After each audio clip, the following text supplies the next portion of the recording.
right, hello wine-drinking people. Today is Saturday, the 2nd of February, and wow, we started off the month here with a killer once-in-a-lifetime event. As those of you that have been watching this show know how much I love the Nebbiolo varietal and Barolo, our vintage Barolo tasting. All the wines but one showed up. Unfortunately, you're going to have that happen every once in a while. You get a corked bottle, but we had something to replace that. You can bet that you're not going to go thirsty at one of our tastings. And, you know, one of the wines of the night, Paolo Scavino's Brick del Fies. Thank you very much, Jim Whidden, for opening that bottle. You know you're always going to get extra. You can just feel the love when you got Barolo lovers in the room. Jim wanted to try that to kind of wrap his head around, you know, what that wine was like compared to all the other wines that we had at our vintage Barolo tasting. And one of my favorite producers that's reminded me of his cousin Luigi Scavino, who owns Azelia, one of the top properties in Castiglione Folletto back to 1900. I think this family goes back. A very rich history of making fantastic Barolos.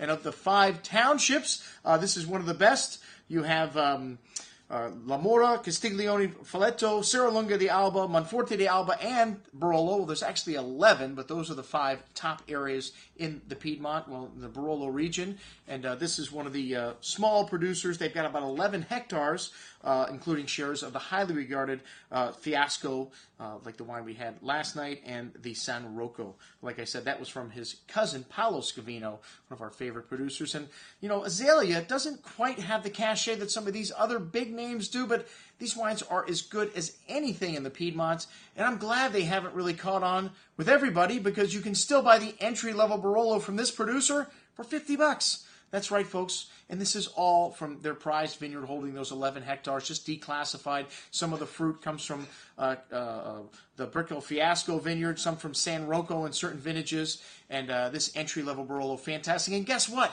I even like this producer's Dolcetto. I don't like Dolcetto, but this one, the Bricco dell'Oro, is fantastic. The 2010 vintage, a classic vintage of the Piedmont. And I'm not going to talk too much about Dolcetto. Don't worry, folks. But the Barolos are really what are worth mentioning here, and we've got all different sizes of these. You know, when I like a wine, I buy it in different sizes. 2008 is the current release, which is also a classic vintage for Barolo. Very cool year. And we've got Magnums in all these wines in 2008, 750s, and we have got vintages going back to 1999 with Azelia. We've got their Reserva Barolo 2001, 2004, and in Magnums in 2004. 2004, a classic vintage, probably the best vintage, in my opinion, thus far this decade that's been released. One that you definitely want to have in your cellar. You know, our vintage Barolo tasting, we went back to all the way back to 64, and the 64 Giacomo Conterno, a classic, just outstanding. Now, Giacomo's a classic old school producer, which means large oak. Luigi Scavino likes to use technology, let's just say, and he doesn't use all new small barrique, but he does use some small barrique mixed in with a large oak, and a shorter skin maceration time, so there's not that aggressive a tannin structure. Barolo Nebbiolo varietal is the most tannic grape in the world, or one of them. But this is one of my favorite producers. Check it out, everything that we've got on this offering from Azelia. I'm your host, Andrew Lampasoni, signing off for the Wine Watch, saying remember, always drink the good stuff first.